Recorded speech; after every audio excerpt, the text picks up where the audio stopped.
Il y a 250 millions d'années, la Terre était méconnaissable. Aucun continent séparé, juste une masse de terre massive appelée Pangée, qui était entourée par un océan supergéant et mortel appelé Pantalassa, qui couvrait presque toute la planète. Le climat était extrême avec de vastes déserts au milieu du supercontinent et de puissantes moussons le long des côtes. Des environnements hostiles, un temps imprévisible et des paysages très différents de tout ce que nous voyons aujourd'hui. Mais malgré les conditions météorologiques intenses et les conditions hostiles, cette terre n'était pas vide. Elle était gouvernée par des monstres.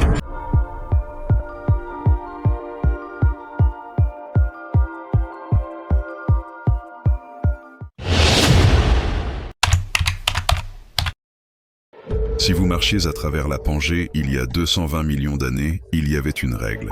Ne jamais baisser la garde. Parce que tapi dans la chaleur, traquant les lits de rivières asséchées et les plaines ouvertes, se trouvait l'un des prédateurs les plus redoutables de son époque. C'était Postosuchus, et si vous le voyiez, vous étiez déjà mort. C'était un tueur massif ressemblant à un char, s'étendant jusqu'à 6 mètres de long, environ la taille d'une petite voiture. Il pesait près de 430 kg, avec un corps couvert d'une épaisse armure osseuse comme une sorte de machine de guerre préhistorique. À première vue, vous pourriez le confondre avec un dinosaure, mais ce n'était pas un dinosaure.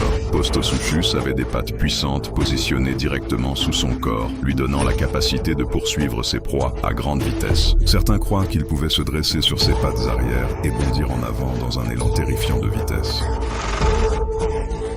Sa tête seule était assez intimidante, un crâne massif rempli de dents dentelées en forme de lame, parfaite pour écraser les os et déchirer la chair. Il ne mordait pas seulement ses proies, il les détruisait. Et en Pangée, Postosuchus avait beaucoup de choses à dévorer. Il traquait dans les plaines inondables sèches de ce qui est maintenant l'Amérique du Nord, tendant des embuscades à tout ce qui était plus petit ou plus lent que lui. Certains croient qu'il chassait même les premiers dinosaures bien avant que le T-Rex n'existe. C'était un prédateur au sommet de la chaîne alimentaire. Mais dans le monde brutal de la Pangée, la survie n'était pas une question d'être le plus rapide. Il s'agissait d'être imparable. Et c'est exactement ce qu'était ce prochain prédateur terrestre.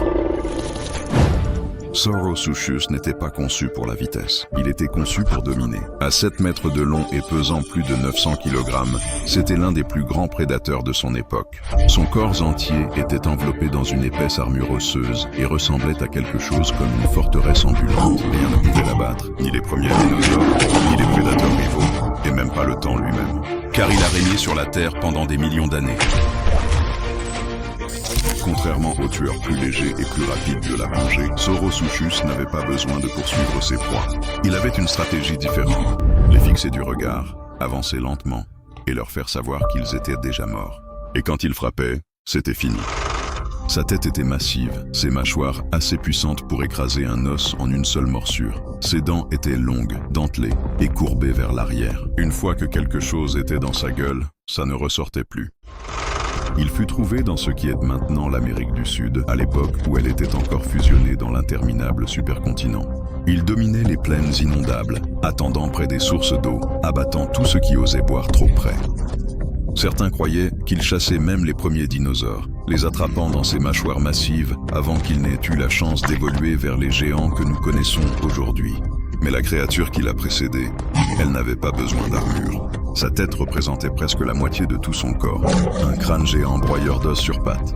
Cette prochaine bête n'était pas construite pour la défense, elle était construite pour finir les choses rapidement. Rencontrer Erythrosuchus, une bête construite pour la destruction. Ce n'était pas le prédateur le plus long de son époque, atteignant environ 4,6 mètres et pesant plus de 500 kg. C'était un grand prédateur effrayant avec une caractéristique ridicule, sa tête. Son crâne était absolument massif, près d'un tiers de toute la longueur de son corps. C'est comme un humain qui se promènerait avec une tête de la taille d'un ballon de plage.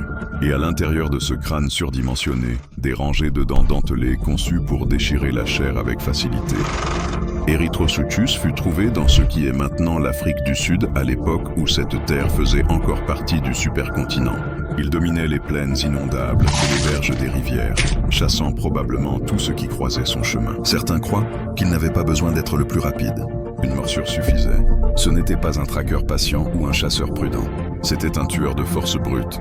S'il vous attrapait, vous ne vous échappiez pas. Erythrosuchus était tout axé sur la puissance et la force brute. Mais que se passerait-il si la vitesse était la vraie clé de la survie? Parce qu'en Pangée, les tueurs n'étaient pas seulement gros et blindés, certains étaient rapides comme l'éclair. Voici Lilian Sternus, un prédateur qui n'avait pas besoin d'écraser ses proies. Il devait juste les attraper en premier. Ce n'était pas le plus gros tueur de Pangée, mais la taille n'a pas d'importance quand vous êtes la chose la plus rapide sur deux pattes. Ce prédateur pouvait atteindre 5,2 mètres de long et peser jusqu'à 180 kg. Mais contrairement aux géants blindés et volumineux qui l'ont précédé, Lilian Sternus était conçu pour la vitesse. Ses longues pattes puissantes et sa charpente légère en faisaient un chasseur de poursuite impitoyable, le genre qui ne traquait pas ses proies, il les poursuivait. Il fut trouvé dans ce qui est maintenant l'Allemagne, à l'époque où l'Europe n'était qu'un autre morceau de l'interminable supercontinent. Certains croient qu'il chassait les petits reptiles et les premiers dinosaures, se fiant ses frappes rapides et ses dents tranchantes comme des rasoirs au lieu de la force brute. Mais voici ce qui le rendait encore plus mortel. Lilian Sternus avait des griffes, des serres tranchantes et agrippantes qui pouvaient déchirer les proies qui se débattaient, les empêchant de s'échapper une fois qu'elles étaient attrapées. C'était un prédateur qui ne comptait pas sur l'embuscade ou la force écrasante. C'était de la vitesse pure et de la précision pure. Abonnez-vous pour recevoir chaque semaine de nouveaux documentaires et enquêtes approfondies.